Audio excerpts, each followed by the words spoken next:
Bună ziua, dragii mei! Pentru astăzi am să vă pregătesc un mic dejun. Pentru asta am pregătit pâine cu usturoi și pătrunjel, pe care o voi pune la cuptor la 180 de grade.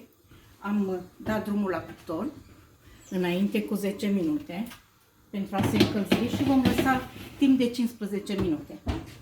Pentru asta vom mai avea nevoie de bacon, cârnați, cremvuști, ouă pentru a face ochiuri, fasole la cutie, eu am să folosesc fasole gata pregătită, și ciuperci și, bineînțeles, ulei. Voi pune totul la prăjit, iar crembuștii le voi pune să fiarbă. După cum vedeți, crembuștii am pus la fiert, ciupercile sunt aproape gata, la fel și ochiurile de ou, iar în continuare vom prăji baconul și cârnăciorii. Am pus și cârnăciorii la prăjit, sunt aproape gata.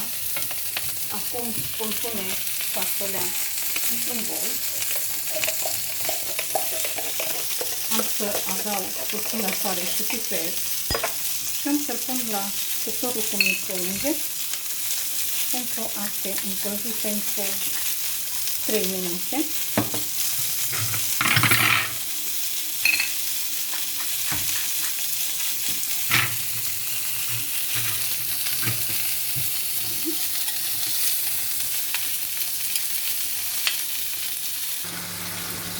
Pâinea este gata, le vom scoate. Am pus și baconul la prăjit.